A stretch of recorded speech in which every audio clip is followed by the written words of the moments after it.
মিলাদুন নবী পালন করার জন্য না বুঝার জন্য? যেমন নবী পালন করার জন্য নয়, বুঝার জন্য।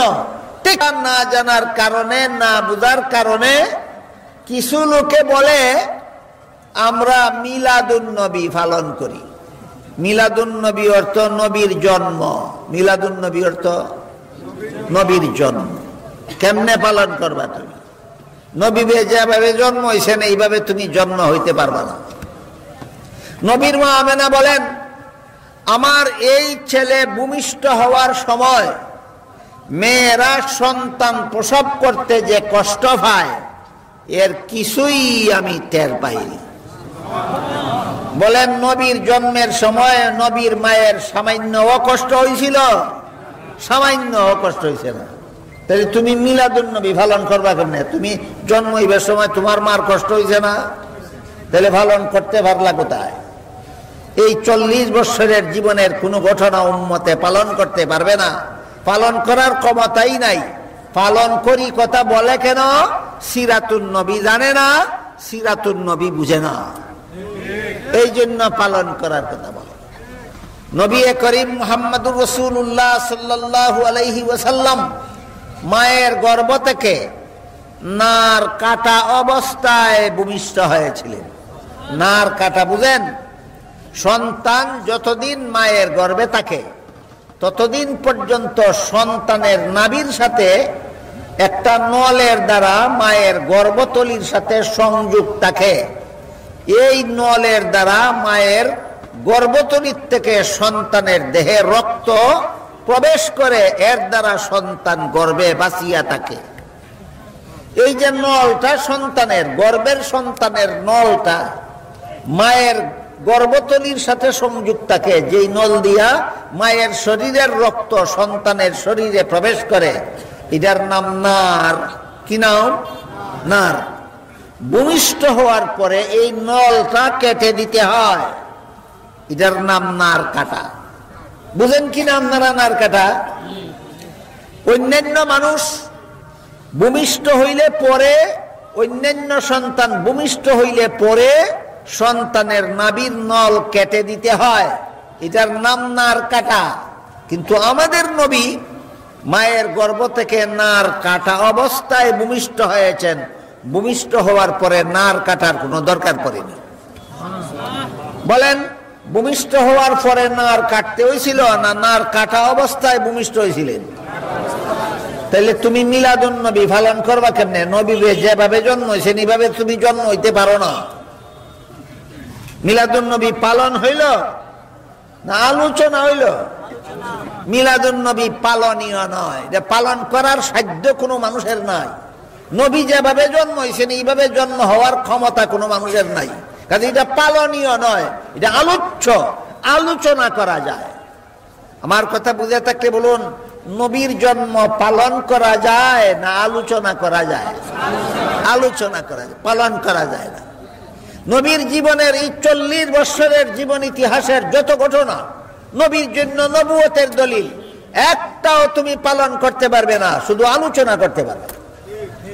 প্রশ্ন জাগতে পারে যে নবীর জীবনের যে ঘটনা আমি পালন করতে পারবো না, শুধু আলোচনা করতে পারবো, এটা আলোচনা করে লাভ কি? পালন না করতে পারলে আলোচনার অনেক লাভ। 1 নম্বর লাভ, কোন অমুসলমান যদি নিরপেক্ষ মন নিয়া, বিবেক বিবেচনা নিয়া নবীর সিরাতুন নবীর প্রথম অধ্যায়ের ঘটনাগুলি শুনে, তাইলে তার বিবেক তাকে ঈমান আনতে বাধ্য করবে। বলেন মিলাদুন নবীর আলোচনার ফল আসেনি?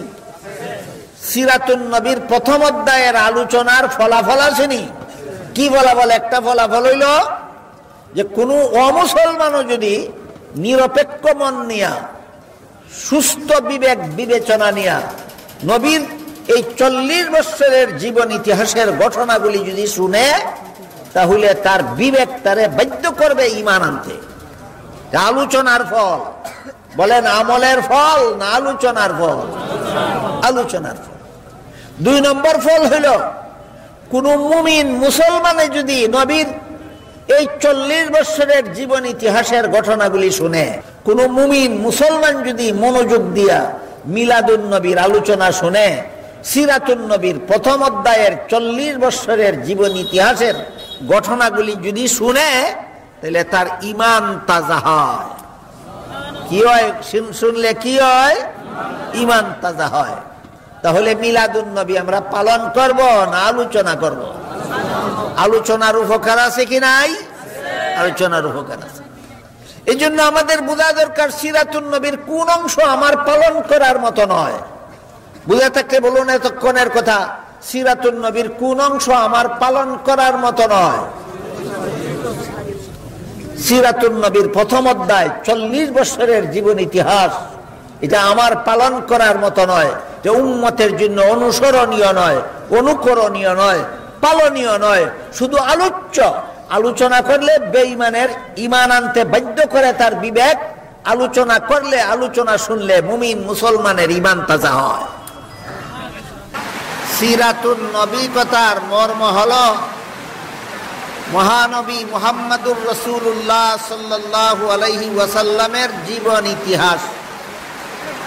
সিরাতুন নবী অর্থ মহানবীর জীবন ইতিহাস। মহানবী মুহাম্মদুর রাসূলুল্লাহ সাল্লাল্লাহু আলাইহি ওয়াসাল্লামের এই দুনিয়াতে 63 বছরের জীবন ইতিহাস আছে। 63 বছর আগে 1 রবিউল আউয়াল মাসে তিনি জন্মগ্রহণ করার মাধ্যমে এই পৃথিবীতে শুভাগমন করেছিলেন। আবার 63 বছর পরে আরেক রবিউল আউয়াল মাসে তিনি এই পৃথিবীর থেকে বিদায় হয়ে গেছেন। 2 রবিউল আউয়ালের মধ্যবর্তী সময়কাল 63 বছর। দুনিয়াতে এই 63 বছর অবস্থানকালীন আমাদের নবীর জীবন ইতিহাসকে সিরাতুন নবী বলা হয়। এই সিরাতুন নবী বা আমাদের নবীর জীবন ইতিহাসের প্রধান 3টি অধ্যায় আছে।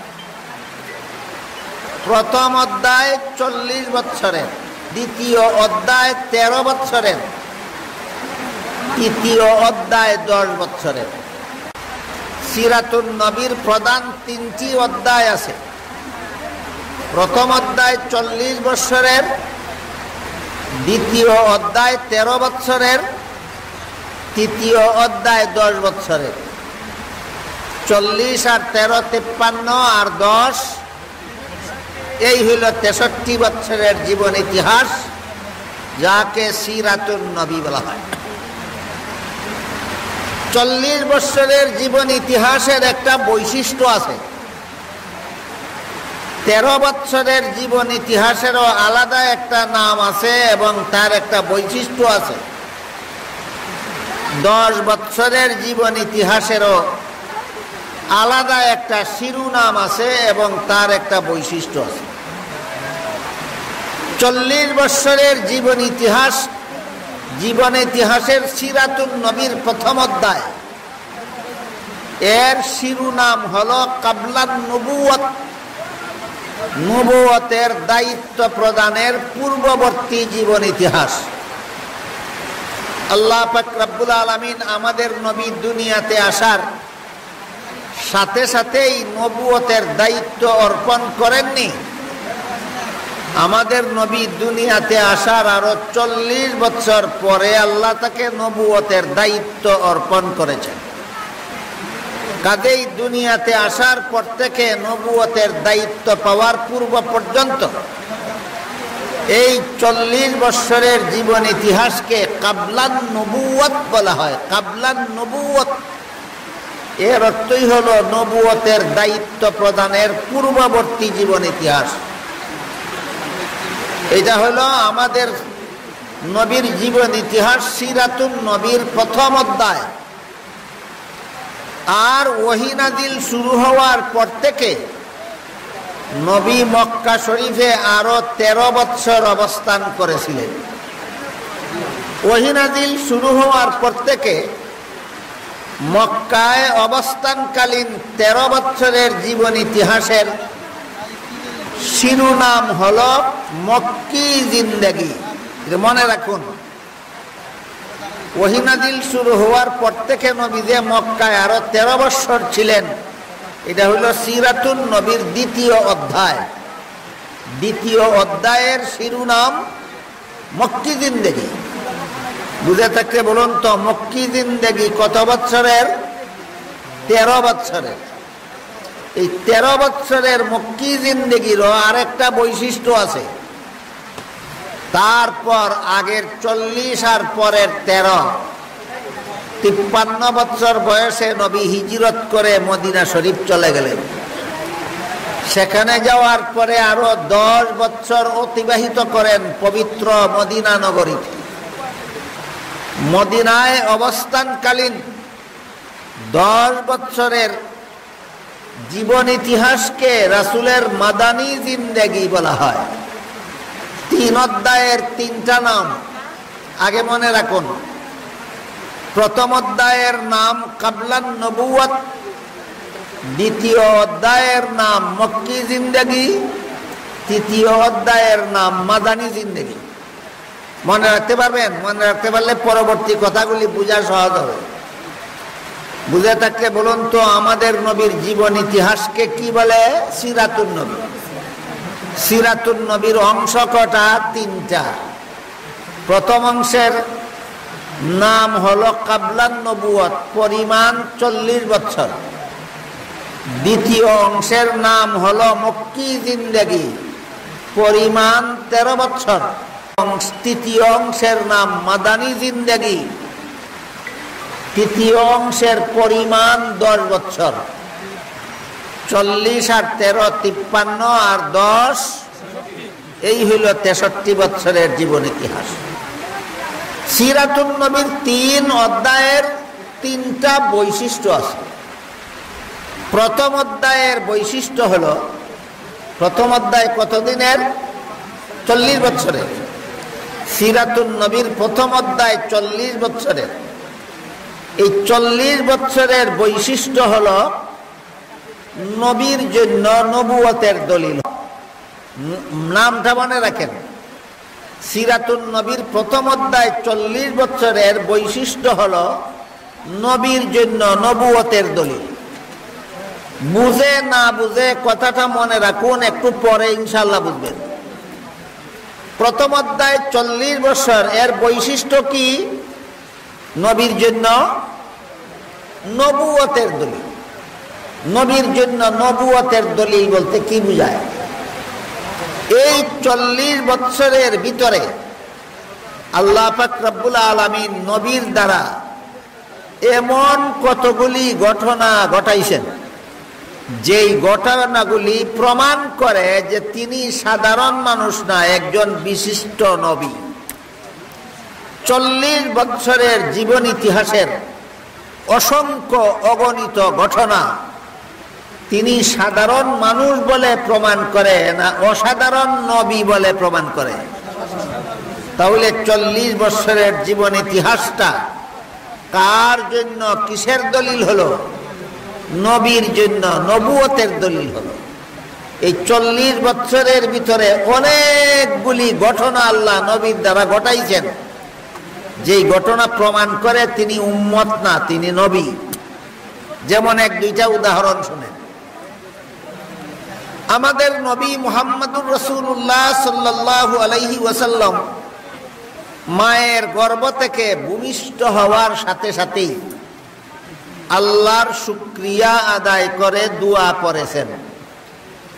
বলেন, ভূমিষ্ঠ হওয়ার সাথে সাথে আল্লাহর শুকরিয়া আদায় করে দোয়া করা কোন উম্মতের পক্ষে সম্ভব না, একমাত্র নবীর পক্ষে সম্ভব। তাহলে ঘটনাটা কার জন্য, কিসের দলিল হইল? নবীর জন্য নবুয়তের দলিল হইল। বলুন এবার, ঘটনাটা কার জন্য, কিসের দলিল? নবীর জন্য নবুয়তের দলিল। 2 নম্বর ঘটনা, আমাদের নবী কুলের শিশু থাকাকালেও উলঙ্গ হইছেন না। কুলের শিশু থাকাকালে উলঙ্গ না কাপড় পরা, এটা বুঝার মতো যোগ্যতাই তো সাধারণ মানুষের হয় না। কিন্তু আমাদের নবী কুলের শিশু থাকাকালেও উলঙ্গ হইছেন না। এটা কার জন্য কিসের দলিল? ঘটনাটা নবীর জন্য নবুয়তের দলিল। 3 নম্বর ঘটনা, আমাদের নবী মুহাম্মদুর রাসূলুল্লাহ সাল্লাল্লাহু আলাইহি ওয়াসাল্লাম মা আমেনার গর্ভ থেকে ভূমিষ্ঠ হয়েছিলেন আর দুধ পান করাইছিলেন দুধ মা হালিমা সাদিয়া রাদিয়াল্লাহু আনহা। ঘটনাটা বোঝার জন্য মনে রাখুন, আমাদের নবীর গর্ভধারিণী মা একজন আর দুধ পানকারিণী মা দুধ মা আর একজন। যে মায়ের গর্ভ থেকে জন্ম হয়েছেন সেই মায়ের নাম ছিল আমিনা, আর যিনি দুধ পান করাইছিলেন তার নাম ছিল হালিমা। বলুন তো, হালিমা আমিনার ছেলেকে দুধ পান করাইতে পারতেন নিজের কোনো সন্তান না হইলে? যার কোনো সন্তান জন্ম হয়েছে না, সে পারে কোনো সন্তানকে দুধ পান করাইতে? না। হালিমার নিজেরও এক দুধ পানকারী ছেলে ছিল, এই জন্য হালিমা নিজের ছেলেকেও দুধ পান করাইতেন, আমিনার ছেলেকেও দুধ পান করাইতেন।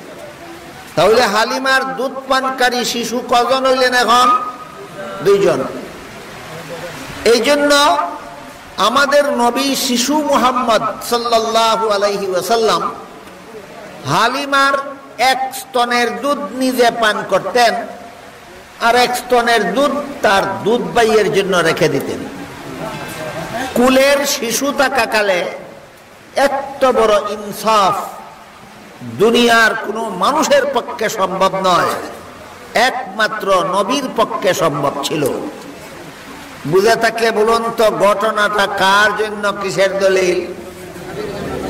নবীর জন্য নবুয়তের দলিল। কটা ঘটনা কইলাম? 3টা।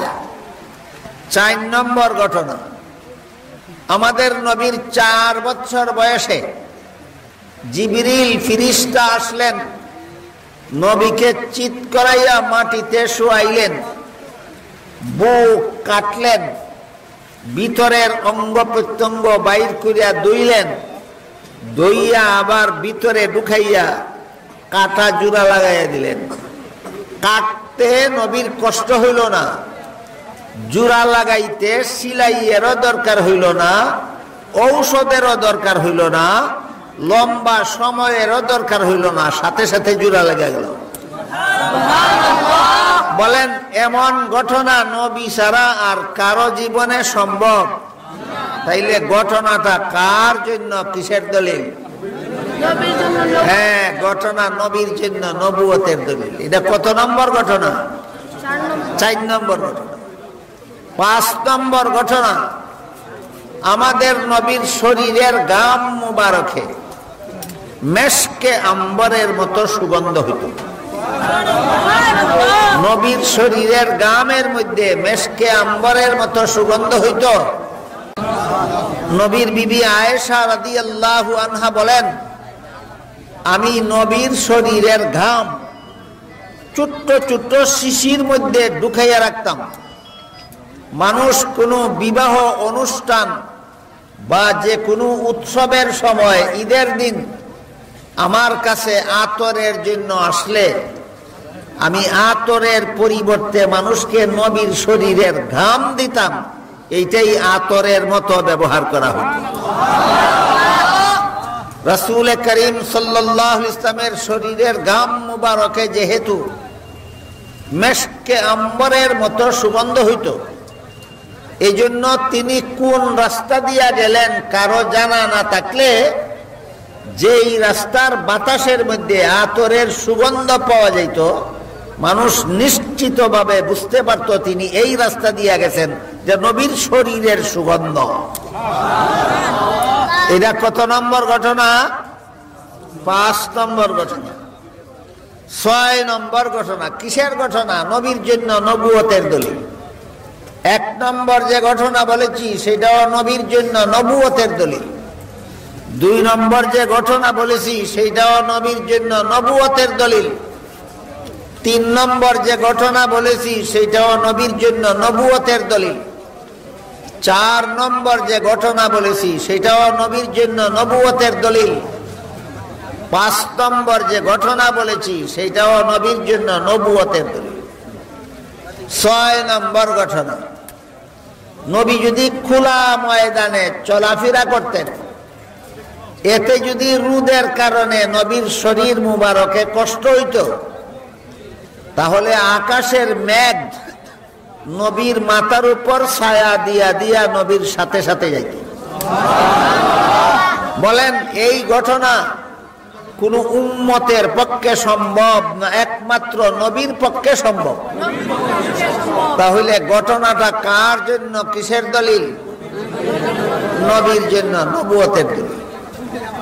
নবী যদি খোলা, 7 নম্বর ঘটনা, নবী যদি খোলা আকাশের নিচে বসা থাকতেন অথবা দাঁড়িয়ে থাকতেন, এমত অবস্থায় যদি রোদের কারণে নবীর শরীরে কষ্ট হইত, আশপাশের গাছের ডালপালা লতা পাতা নইয়া নবীর মাথার উপর ছায়া দিয়া দাঁড়াইয়া থাকত।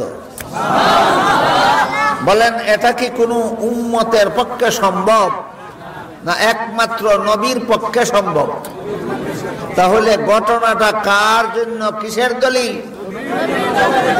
ঘটনাটা নবীর জন্য, নবুয়তের দলিল। কত নম্বর ঘটনা হলো? 7 নম্বর ঘটনা। এই মাত্র জীবনের প্রথম দিকের কয়েকটা ঘটনা বললাম, এই রকম অসংখ্য অগণিত অজস্র ঘটনা আল্লাহ আমাদের নবীর প্রথম 40 বৎসরের ভিতরে ঘটাইছেন। কতগুলি ঘটনা, অসংখ্য ঘটনা। কতদিন পর্যন্ত ঘটাইছেন? 40 বৎসর পর্যন্ত ঘটাইছেন। কেন ঘটাইছেন? কারণ আল্লাহ জানেন, যখন আল্লাহ মুহাম্মাদুর রাসূলুল্লাহ বলে ঘোষণা দিবেন, এই ঘোষণার সময় হবে 40 বছর পর। 40 বছরের ভিতরে নবী, আমাদের নবী মুহাম্মাদুর রাসূলুল্লাহ নামে মানুষের সমাজে পরিচিত ছিলেন না। সমাজের মানুষ তাকে আব্দুল্লাহর পুত্র মুহাম্মদ নামে জানত। বুঝে থাকে বলুন তো? প্রথম অধ্যায়, 40 বছরের প্রথম অধ্যায়ে সমাজের মানুষ তাকে মুহাম্মাদুর রাসূলুল্লাহ জানত না আব্দুল্লাহর পুত্র মুহাম্মদ জানত? আব্দুল্লাহর পুত্র মুহাম্মদ জানত। আল্লাহর অগ্রিম জানা আছে, 40 বছর পরে আল্লাহ যখন ঘোষণা দিবেন ইনি মুহাম্মাদুর রাসূলুল্লাহ, তখন শত্রুরা প্রশ্ন করবে, আমাদের সমাজে জন্মগ্রহণ করলো, আমাদের সমাজে চলাফেরা করলো, আমাদের সমাজে লালিত পালিত হইল, আমাদের সাথে আমাদের সমাজে সংসার চালাইল, আমাদের সাথে ব্যবসা বাণিজ্য করলো, সে নবী কিভাবে হয়ে গেল? এই প্রশ্ন তারা করবে, আল্লাহর আগেরই জানা ছিল। এই জন্য 40 বছরের জীবন ইতিহাসকে আল্লাহ শত্রুদের প্রশ্নের অগ্রিম জবাব রূপে রেডি করেছেন। 40 বছর পরে প্রশ্ন করবে তারা, নবী কিভাবে হইল? জবাব দিতে হবে না, 40 বছরের জীবন ইতিহাস নীরব ভাষায় জবাব দিবে, নবী এইভাবে হইল। এই কারণে আল্লাহ পাক রব্বুল আলামিন আমাদের নবীর সিরাতুন নবীর প্রথম অধ্যায় 40 বছরের জীবন ইতিহাসকে নবীর জন্য নবুয়তের দলিল বানাইছেন। এইটাই 40 বছরের জীবন ইতিহাসের সিরাতুন নবীর প্রথম অধ্যায়ের বৈশিষ্ট্য। এবার বুঝলেন কিনা বৈশিষ্ট্যটা কি? নবীর জন্য নবুয়তের দলিল। কাজেই সিরাতুন নবীর প্রথম অধ্যায় 40 বছরের জীবন ইতিহাসের কোন কাজকর্ম, নবীর জীবনের কাজকর্ম উম্মতের জন্য অনুসরণীয় নয়, উম্মতের জন্য অনুকরণীয় নয়। উম্মতে ইচ্ছা করলেও অনুসরণ করতে পারবে না, উম্মতে চেষ্টা করলেও এই কাজগুলির অনুকরণ করতে পারবে না। মায়ের গর্ভ থেকে ভূমিষ্ঠ হওয়ার সাথে সাথে উম্মতে শুকরিয়া আদায় করে দোয়া পড়তে পারবে না। মায়ের গর্ভ থেকে ভূমিষ্ঠ হওয়ার পর কুলের শিশু থাকাকালে উম্মতে চেষ্টা করলেও উলঙ্গ না হয়ে থাকতে পারবে না। উম্মতে কোনদিন কুলের শিশু থাকাকালে এক স্তনের দুধ নিজে পান করে অন্য অপর ভাইয়ের জন্য, দুধ ভাইয়ের জন্য অন্য স্তনের দুধ রেখে দিতে পারবে না। কাজেই এই কাজগুলি উম্মতে চেষ্টা করলেও করতে পারবে না। কাজেই এই কাজগুলি উম্মতের জন্য অনুসরণীয় নয়, উম্মতের জন্য অনুকরণীয় নয়।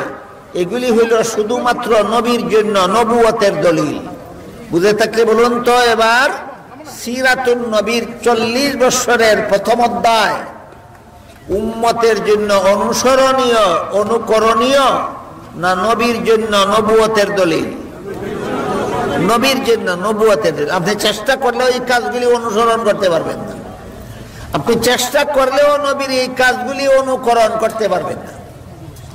নবীর পেশাবের মধ্যে সুগন্ধ হইত, নবীর পায়খানার মধ্যে সুগন্ধ হইত।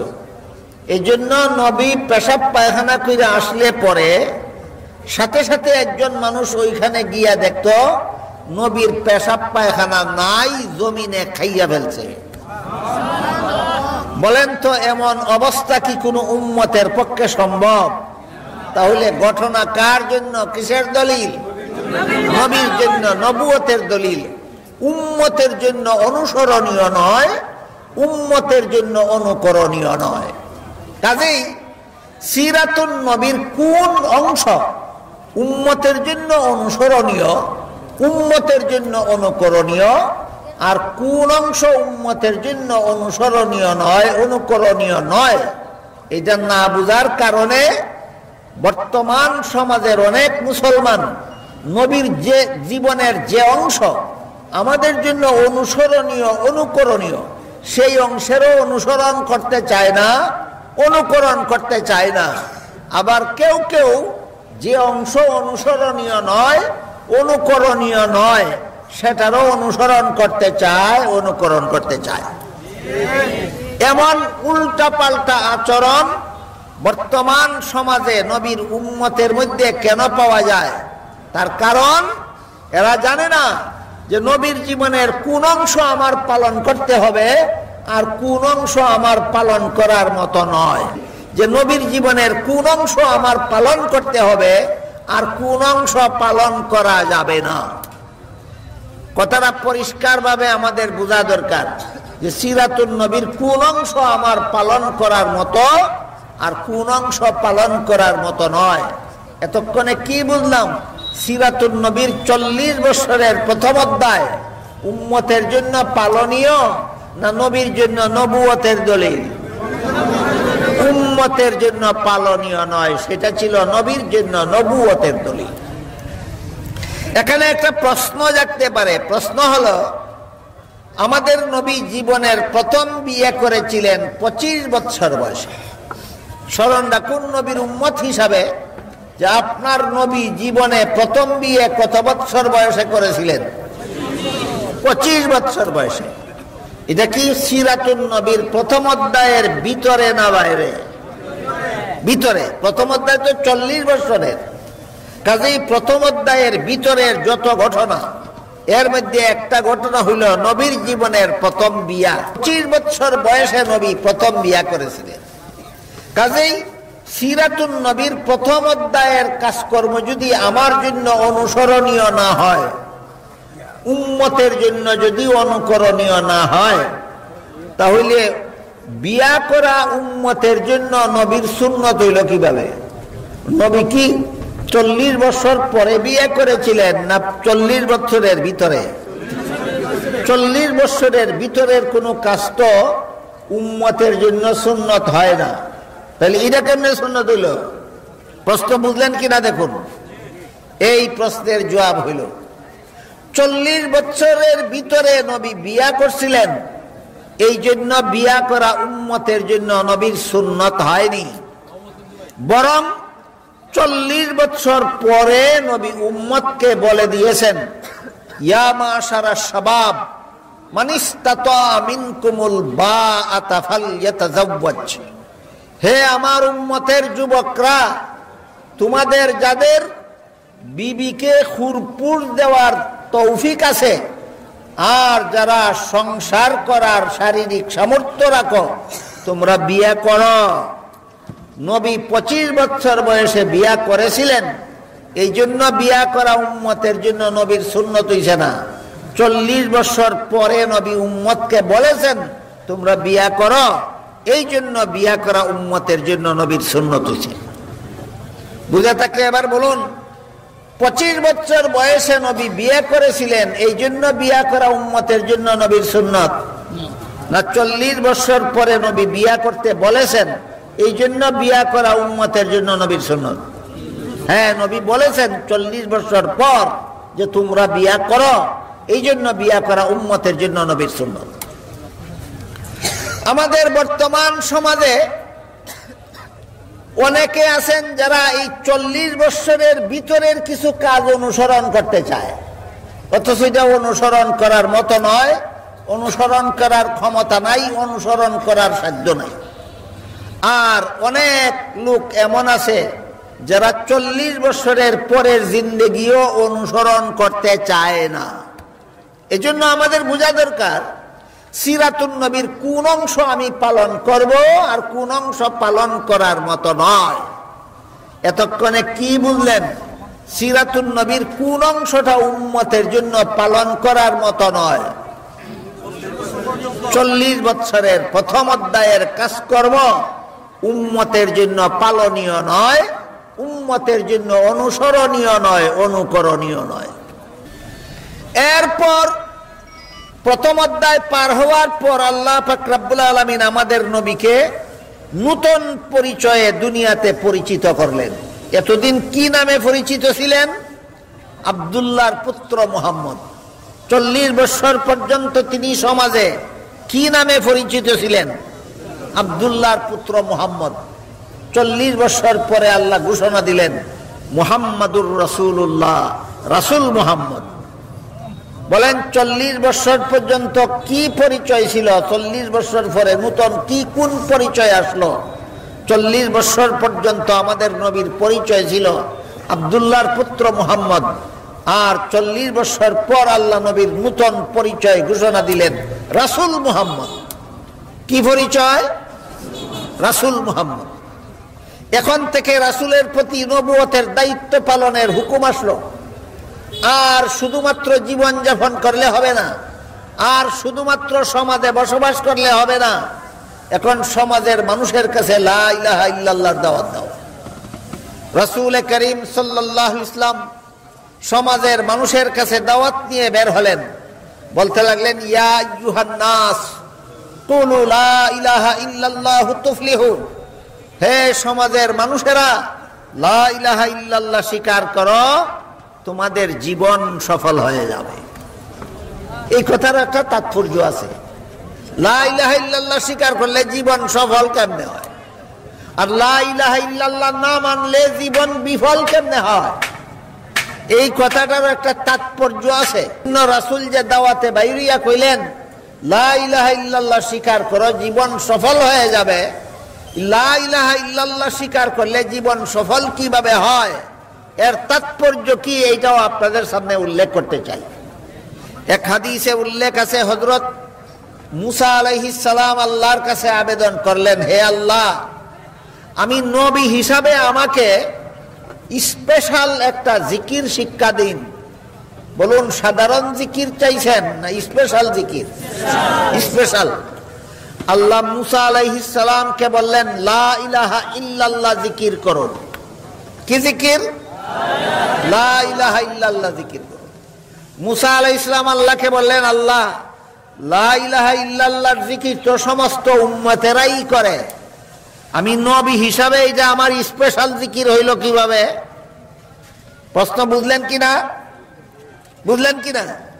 মুসা আলাইহিস সালাম আল্লাহকে জিজ্ঞাসা করলেন, লা ইলাহা ইল্লাল্লাহ জিকির তো সমস্ত উম্মতেরাও করে, আমি তো সমস্ত উম্মতে যেই জিকির করে সেই জিকির শিখতে চাইছি না, আমি একটা আলাদা বিশেষ একটা স্পেশাল জিকির শিখতে চাইছি, আপনি আমাকে স্পেশাল জিকির কি শিখাইলেন? তখন আল্লাহ বলেন, হে মুসা আলাইহিস সালাম, 7 আসমান 7 জমিন যদি এক পাল্লায় তোলা হয় আর আমার এই লা ইলাহা ইল্লাল্লাহর জিকির যদি আরেক পাল্লায় তোলা হয়, 7 আসমান 7 জমিনের পাল্লা হালকা হয়ে লা ইলাহা ইল্লাল্লাহর পাল্লা ভারী হয়ে যাবে। এখানেও আমাদের বুঝার ব্যাপার। ঘটনাটা কি? ঘটনাটা হইল, কেউ যদি 7 আসমান 7 জমিনের মালিক হয়ে যায় কিন্তু লা ইলাহা ইল্লাল্লাহ স্বীকার করে না, চিরকালের জন্য জাহান্নামে যাবে। এতটুকু বিশ্বাস আপনাদের আছে কিনা? 7 আসমান 7 জমিনের মালিকও যদি হইয়া যায়, শুধু লা ইলাহা ইল্লাল্লাহ স্বীকার করে না, চিরকালের জন্য জাহান্নামে যেতে হবে। আর কেউ যদি লা ইলাহা ইল্লাল্লাহ স্বীকার করে, 7 পয়সারও মালিক না হয়, সেও চিরকালের জন্য জাহান্নামে যাবে না। এবার বুঝে থাকলে বলুন, 7 আসমান 7 জমিনের মূল্য বেশি না লা ইলাহা ইল্লাল্লাহর মূল্য বেশি? এই জন্য মুহাম্মদুর রাসূলুল্লাহ সাল্লাল্লাহু আলাইহি ওয়াসাল্লাম রাসূল মুহাম্মদ নামে পরিচিত হইয়া সমাজের অলিতে গলিতে বাহির হইয়া সমাজের মানুষকে দাওয়াত দিতে লাগলেন। ইয়া আইয়ুহান নাস কুলু লা ইলাহা ইল্লাল্লাহ তুফলিহু, লা ইলাহা ইল্লাল্লাহ স্বীকার করো, জীবন সফল হয়ে যাবে, চিরস্থায়ী জাহান্নামী হওয়ার থেকে বেঁচে যাবে। এখান থেকেই শুরু হলো দুশ্মনী, এখান থেকেই শুরু হলো দুশ্মনী। সমাজের লোকেরা, কুরাইশ বংশের লোকেরা 360 দেব দেবীর পূজা করত। আমাদের নবীর জন্মের সময় তার সিরাতুন নবীর 40 বছরের অধ্যায় কালে এই কুরাইশ বংশের লোকেরা, আমাদের নবীর বংশের লোকেরা 360 মূর্তির পূজা করত। বলেন কত মূর্তির পূজা করত? তাও বড় বড় মূর্তিগুলি ছিল 360, আর ছোট ছোট মূর্তিগুলি গণলে তার সীমা সংখ্যা নাই। এই সমস্ত মূর্তির পূজারীরা যখন তাদের বংশে, কুরাইশ বংশে জন্মগ্রহণকারী মুহাম্মদুর রাসূলুল্লাহর মুখে যখন শিখল, শুনল, দেবতার সামনে মাথা নত করা যাবে না, মূর্তিকে ভক্তি করা যাবে না, একমাত্র আল্লাহর সামনে মাথা নত করতে হবে, আল্লাহ ছাড়া কোনো মাবুদ নাই, আল্লাহ ছাড়া কোনো উপাস্য নাই, আল্লাহ ছাড়া আর কারো উপাসনা করা যাবে না, আল্লাহ ছাড়া আর কাউকে ভক্তি দেওয়া যাবে না, সেজদা দেওয়া যাবে না, সমাজের সমস্ত মানুষ মুহাম্মদুর রাসূলুল্লাহর দুশমন হয়ে গেল। দুশ্মনী করলো একাধারে 13 বছর পর্যন্ত। কতদিন পর্যন্ত? 13 বছর পর্যন্ত। এটা সিরাতুন নবীর 2য় অধ্যায়, যে সিরাতুন নবীর 2য় অধ্যায়। ওহী নাজিল শুরু হওয়ার পর থেকে আরো 13 বছর মক্কায় তিনি অবস্থান করেছিলেন।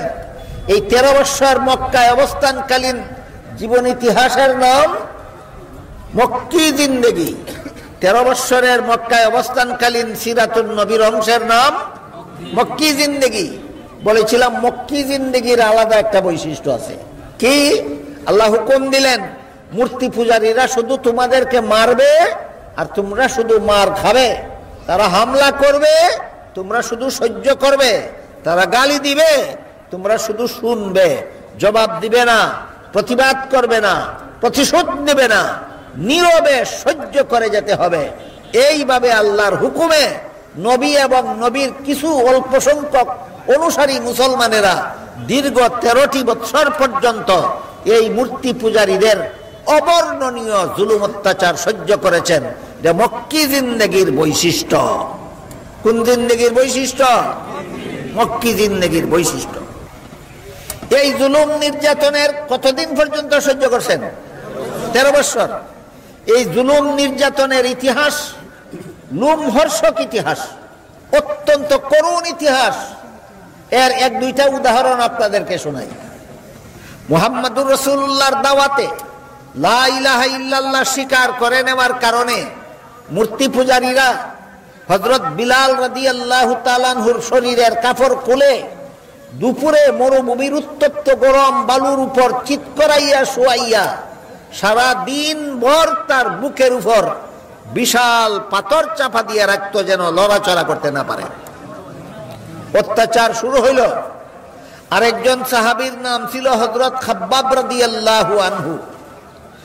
হযরত খাব্বাব রাদিয়াল্লাহু আনহু লা ইলাহা ইল্লাল্লাহ স্বীকার করে নেওয়ার কারণে, নবীর কলেমা গ্রহণ করার কারণে মূর্তি পূজারীরা আগুনের লোহার শলা আগুনে পুড়ে লাল করে তার শরীরে চাপাইয়া ধরে রাখত। এরকম লোহার আগুনে পুরা লাল লোহার শলা তার শরীরে চাপাইতে চাপাইতে শরীরের চামড়া জ্বলে, শরীরের গোশত জ্বলে, শরীরের চর্বি গলে, গলন্ত চর্বির দ্বারা এই লোহা পরা ঠান্ডা হইত। কি পরিমাণ জুলুম নির্যাতন, নমুনাটা কিছু বুঝতে পারলেন আপনারা? এই সমস্ত মুষ্টিমেয় মজলুম মুসলমানদের মধ্যে একজন মহিলা ছিলেন, নাম ছিল তার সুমাইয়া রাদিয়াল্লাহু আনহা। মক্কার শীর্ষ সন্ত্রাসী, মক্কার সন্ত্রাসী দলের নেতার নাম ছিল আবু জাহাল। এই মূর্তি পূজারী আবু জাহাল বর্ষা হাতে নিয়া হযরত সুমাইয়া রাদিয়াল্লাহু আনহার লজ্জাস্থানে আঘাত করে শহীদ করেছিল। এই ধরনের জুলুম নির্যাতন মূর্তি পূজারীরা মুসলমানদের উপর মক্কায় চালাইছিল কতদিন? 13 বছর। আল্লাহর পক্ষ থেকে কি নির্দেশ ছিল? টু শব্দ করা যাবে না, প্রতিবাদ করা যাবে না, প্রতিশোধ নেওয়া যাবে না, নীরবে সহ্য করতে হবে। আল্লাহর হুকুমে নবী এবং নবীর অনুসারীরা দীর্ঘ 13টি বছর পর্যন্ত এই অমানবিক নির্যাতন, লোমহর্ষক নির্যাতন নীরবে সহ্য করে চলেছেন। এটাই 13 বছরের মক্কি জিন্দেগির বৈশিষ্ট্য। 13 বছরের মক্কি জিন্দেগির বৈশিষ্ট্য।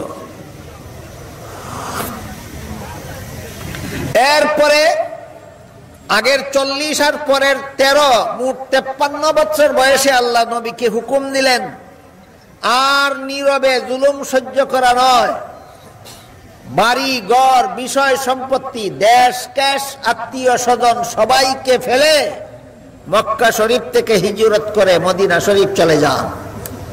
আল্লাহর হুকুমে নবী নিরীহ মুসলমানদেরকে সাথে নিয়ে নিজেদের বাড়িঘর, বিষয় সম্পত্তি সবকিছু ফেলে দিয়া মক্কা শরীফ থেকে 500 কিলোমিটার উত্তরে মদিনা শরীফ চলে গেলেন। আরম্ভ হইল সিরাতুন নবীর 3য় অধ্যায়। আরম্ভ হইল সিরাতুন নবীর 3য় অধ্যায়। 2য় অধ্যায় আর 3য় অধ্যায়ের 2টা বৈশিষ্ট্য আছে আলাদা আলাদা। আর 2য় অধ্যায় এবং 3য় অধ্যায়ের একটা বৈশিষ্ট্য সমষ্টিগত, একটা বৈশিষ্ট্য আছে। 2 অধ্যায়ে মিলাইয়া আছে একটা বৈশিষ্ট্য, আর পৃথক পৃথক ভাবে 2 অধ্যায়ের আছে 2টা বৈশিষ্ট্য। 13 বছরের মক্কি জিন্দেগি আর 10 বছরের মদনী জিন্দেগি, 2 জিন্দেগির 23 বছরের সমষ্টিগত একটা বৈশিষ্ট্য আছে। এই বৈশিষ্ট্যটা হইল সিরাতুন নবীর এই 2 অংশ, 13 বছরের মক্কি জিন্দেগির অংশ আর 10 বছরের মদনী জিন্দেগির অংশ। এই 2 অংশ এর সমষ্টিগত বৈশিষ্ট্য উম্মতের জন্য শরীয়তের দলিল। উম্মতের জন্য 13 বছরের মক্কি জিন্দেগি উম্মতের জন্য শরীয়তের দলিল, 10 বছরের মদনী জিন্দেগি উম্মতের জন্য শরীয়তের দলিল।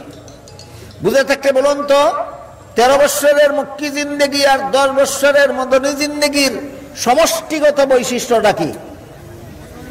উম্মতের জন্য শরীয়তের দলিল। এখন নবী যা করেন তোমাকেও তাই করতে হবে, নবী যা করতে বলেন তুমিও তাই করতে হবে। এক হাদিসে নবী বলেন, সাল্লু কামা রাআইতুমুনি উসাল্লি, হে আমার অনুসারী মুসলমানেরা, আমাকে যেভাবে নামাজ পড়তে দেখো তোমরাও সেভাবে নামাজ পড়ো। তখন কি নামাজ, নবী যে নামাজ পড়তেন এটা নবীর জন্য নবুয়তের দলিল না উম্মতের জন্য শরীয়তের দলিল? এই 2 অধ্যায়ে মক্কি জিন্দেগিতে আর মদনী জিন্দেগিতে নবী যে রমজান মাসে রোজা রাখতেন এটা কি নবীর জন্য নবুয়তের দলিল না উম্মতের জন্য শরীয়তের দলিল? নবী যে সুন্নত আমল করতেন এটা কি নবীর জন্য নবুয়তের দলিল না উম্মতের জন্য শরীয়তের দলিল? হ্যাঁ, উম্মতের জন্য শরীয়তের দলিল। বর্তমান দুনিয়ার বেশিরভাগ উম্মত নবীর সুন্নতে নাই, নবীর সুন্নতে নাই, নবীর সুন্নত থেকে দূরে সরে গেছে, নবীর অনুসরণে নাই, মন গড়া ভাবে জীবন যাপন করে।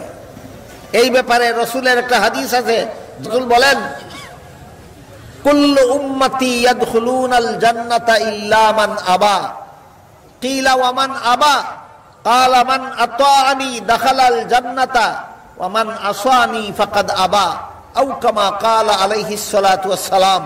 মনোযোগে শুনবেন, রাসূল বলেন আমার সমস্ত উম্মত জান্নাতে যাবে, কিন্তু যারা আমাকে মানে না তারা জান্নাতে যাবে না। বলেন নবী যে বললেন আমার সমস্ত উম্মত জান্নাতে যাবে, এই পর্যন্তই কথা শেষ না কিন্তু আছে? কিন্তু কি? নবী বলেন যে উম্মতে আমাকে মানে না সেই উম্মত জান্নাতে যাবে না। সাহাবায়ে কেরাম জিজ্ঞাসা করলেন আপনার কোন উম্মতে আপনাকে মানে না? নবী বলেন মান আতানি দাখালাল জান্নাহ, যারা অনুসরণ করবে, অনুকরণ করবে, আমাকে যারা অনুসরণ করে জীবন যাপন করবে, আমাকে যারা অনুকরণ করে জীবন যাপন করবে তারা জান্নাতে যাবে। আর যারা আমার উম্মত কিন্তু আমার সুন্নতের অনুসরণ করে না, আমার তরিকা অনুকরণ করে না, এরা আমার সাথে জান্নাতে যাবে না। তাহলে নবীর সাথে জান্নাতে যাওয়ার জন্য নবীর সুন্নত তরিকা অনুসরণ করতে হবে কিনা? নবীর সুন্নত তরিকা কি প্রথম অধ্যায়ে পাওয়া যায় না দ্বিতীয় এবং তৃতীয় অধ্যায়ে পাওয়া যায়?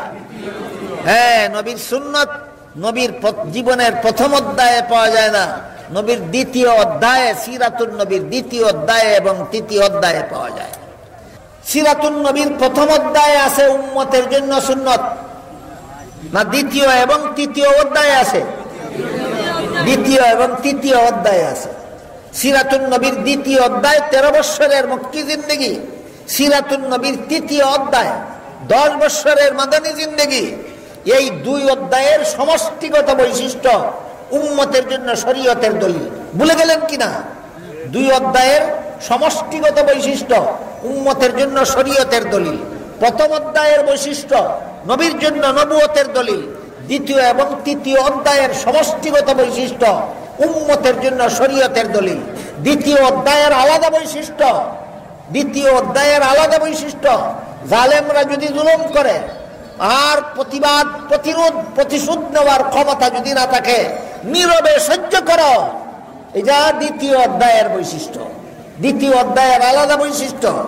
তারপর 53 বছর বয়সে নবী যখন মুষ্টিময় নিরীহ মুসলমানদেরকে নিয়ে হিজরত করে মদিনা শরীফ চলে গেলেন, আগের বছর নবী হিজরত করে মদিনা গেলেন, পরের বছরই মক্কার শীর্ষ সন্ত্রাসী, আগে বলেছি নাম, বলুন আপনাদের কারো নামটা মনে আছে কিনা? মক্কার শীর্ষ সন্ত্রাসী আবু জাহাল 950 অস্ত্র সজ্জিত সন্ত্রাসী নিয়ে মদিনায় হামলা করার জন্য রওনা হয়ে গেল। এবার কতজন সন্ত্রাসী নিয়ে মদিনায় রওনা হইল হামলা করত? একাধারে কতদিন নির্যাতন করেছিল? 13 বছর নির্যাতন করছে। নবী নীরবে সহ্য করছেন, দেশান্তর হইয়া আরেক দেশে চলে গেছেন। 950 অস্ত্র সজ্জিত সন্ত্রাসী ওই মদিনায় গিয়ে হামলা করার জন্য রওনা হয়ে গেল। আল্লাহ পাক রব্বুল আলামিন নবীকে হুকুম দিলেন, আর সন্ত্রাসীদের হামলা নীরবে সহ্য করা নয়, এবার সন্ত্রাস দমন করার জন্য বদরের প্রান্তরে বের হয়ে পড়ো।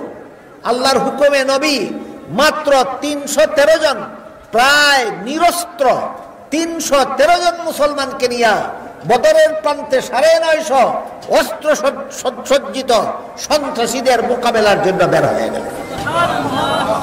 নবীর পক্ষে 313, তাও নিরীহ নিরস্ত্র। আবু জাহেলের পক্ষে 950 অস্ত্র সজ্জিত। বুঝে থাকলে বলুন, এই নিরীহ 313 জন অস্ত্র সজ্জিত 950 সাথে যুদ্ধ করে পারার কথা কথা না। কিন্তু আল্লাহ নবীকে ওয়াদা দিলেন, এটা জাগতিক যুদ্ধ নয়, এটা হলো আল্লাহর হুকুম পালনের জন্য, সন্ত্রাস বন্ধ করার জন্য। আমি আল্লাহ আপনার নিরীহ মুসলমানদেরকে 5000 ফেরেশতা পাঠিয়ে সাহায্য করব। বদরের যুদ্ধে আল্লাহ মুসলমানদের পক্ষে 5000 ফেরেশতা পাঠাইলেন। 70টা সন্ত্রাসী বদরের যুদ্ধে মুসলমানদের হাতে নিহত হইল। আরো 70টা সন্ত্রাসী মুসলমানদের হাতে বন্দী হইল, আর বাকিরা পলাইয়া জান বাঁচাইল। বাকিরা পলাইয়া জান বাঁচাইল। আরম্ভ হইল সন্ত্রাস দমন আন্দোলন। এই সন্ত্রাস দমন আন্দোলনের নাম জিহাদ। এটা 10 বছরের মদনী জিন্দেগির বৈশিষ্ট্য। 10 বছরের মদনী জিন্দেগির বৈশিষ্ট্য। জিহাদের মাধ্যমে সন্ত্রাস দমন করো, জিহাদের মাধ্যমে সন্ত্রাস দমন করো। এই জন্য রাসূল করিম সাল্লাল্লাহু আলাইহি ওয়াসাল্লাম 10 বছরের মদনী জিন্দেগিতে ৬৬টা জিহাদ পরিচালনা করেছেন। 10 বছরের মদনী জিন্দেগিতে ৬৬টা জিহাদ পরিচালনা করেছেন। 23টা জিহাদে রাসূল নিজেই সেনাপতির দায়িত্ব পালন করেছেন। 43টা জিহাদে সেনাবাহিনী প্রেরণ করেছেন। বুঝে থাকলে বলুন, পৃথক পৃথক বৈশিষ্ট্য আছে কিনা মক্কি জিন্দেগির একটা, মদনী জিন্দেগির একটা? মক্কি জিন্দেগির আলাদা বৈশিষ্ট্য হইল নীরবে জালিমদের জুলুম সহ্য করো। মদনী জিন্দেগির আলাদা বৈশিষ্ট্য হলো জিহাদের মাধ্যমে সন্ত্রাস দমন করো। কিসের মাধ্যমে? জিহাদের মাধ্যমে সন্ত্রাস দমন করো। ইসলামের জিহাদ বিধান সন্ত্রাস নয়, সন্ত্রাস দমন ব্যবস্থা। ইসলামের জিহাদ বিধান সন্ত্রাস না সন্ত্রাস দমন ব্যবস্থা? সন্ত্রাস দমন ব্যবস্থা। বর্তমান দুনিয়ার ইহুদি খ্রিস্টানেরা ইসলামের জিহাদরে সন্ত্রাস কয়, আর একদল মুসলমানের মস্তিষ্ক, ইহুদি খ্রিস্টানের ধুলাই করা মস্তিষ্ক বিশিষ্ট একদল নামদারি মুসলমান, ইহুদি খ্রিস্টানের দালাল, এরাও ইসলামের জিহাদকে সন্ত্রাস বলে। আপনাদের সিরাতুন নবীর আলোচনা প্রসঙ্গে আপনাদের বোঝা দরকার, ইসলামের জিহাদ বিধান সন্ত্রাস না সন্ত্রাস দমন ব্যবস্থা? সিরাতুন নবীর 3 অধ্যায়ের 3টা বৈশিষ্ট্য মনে থাকবে কিনা দেখুন। প্রথম অধ্যায়ের বৈশিষ্ট্য নবীর জন্য নবুয়তের দলিল। দ্বিতীয় অধ্যায় এবং তৃতীয় অধ্যায়ের সমষ্টিগত বৈশিষ্ট্য উম্মতের জন্য শরীয়তের দলিল। দ্বিতীয় অধ্যায়ের আলাদা বৈশিষ্ট্য, ক্ষমতা না থাকলে জালিমদের অত্যাচার সহ্য করো, আল্লাহ তোমাদেরকে দুনিয়া আখিরাতে মর্যাদা দান করবেন। মদনী জিন্দেগির আলাদা বৈশিষ্ট্য, ক্ষমতা থাকলে জিহাদের মাধ্যমে সন্ত্রাস দমন করো, নিরীহ মানুষদেরকে সন্ত্রাসীদের হাত থেকে রক্ষা করো। এই হইল সিরাতুন নবীর অনুসরণীয় অনুকরণীয় দিক। আল্লাহ আপনাদের আমাদের সবাইকে সিরাতুন নবীর যে অংশ আমাদের জন্য অনুসরণীয় অনুকরণীয় সেই অংশ পালন করে নবীর সাথে জান্নাতে যাওয়ার তৌফিক দান করুন। সবাই বলুন আমিন। সুবহান রাব্বিকা রাব্বিল ইজ্জাতি আম্মা ইয়াসিফুন ওয়া সালামুন আলাল মুরসালিন ওয়ালহামদুলিল্লাহি রাব্বিল আলামিন। اللهم صل على سيدنا ونبينا مولانا محمد وعلى آله وصحبه وبارك وسلم كما تحب وترضى عدد ما تحب وترضى. الحمد لله الذي هدانا لهذا وما كنا لنهتدي لولا أن هدانا الله. ربنا ظلمنا أنفسنا وإن لم تغفر لنا وترحمنا لنكونن من الخاسرين. ربنا آتنا في الدنيا حسنة وفي الآخرة حسنة وقنا عذاب النار. ইয়া আল্লাহ, এই মুবারক সিরাতুন নবী সম্মেলনে কবুল আর মঞ্জুর করেন।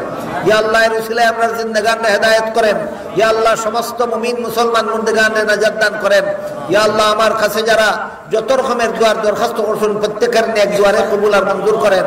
ইয়া আল্লাহ, যারা যত আশা নিয়ে হাত উঠাইছি প্রত্যেকের নেক বাসনারে কবুল আর মঞ্জুর করেন। ইয়া আল্লাহ, এখানে কোরআন হাদিস থেকে যা কিছু আলোচনা হলো আমাদেরকে বুঝার এবং আমল করার তৌফিক দান করেন। ইয়া আল্লাহ, সিরাতুন নবীর আদর্শ আমাদেরকে গ্রহণ করার তৌফিক দান করেন। ইয়া আল্লাহ, আমাদের পক্ষ থেকে লাখ লাখ কোটি কোটি দুরূদ আর সালাম রাসূল করিম সাল্লাল্লাহু আলাইহি ওয়াসাল্লামের রওজা শরীফে পৌঁছে দেন। রব্বানা তাকাব্বাল মিন্না ইন্নাকা আনতাস সামিউল আলিম ওয়া তুব আলাইনা ইন্নাকা আনতাত তাওয়াবুর রহিম। ওয়া সুবহানা রাব্বিকা রাব্বিল ইজ্জাতি আম্মা ইয়াসিফুন ওয়া সালামুন আলাল মুরসালিন ওয়ালহামদুলিল্লাহি রাব্বিল আলামিন। আমিন বিরহমাতিকা ইয়া আরহামার রাহিমিন।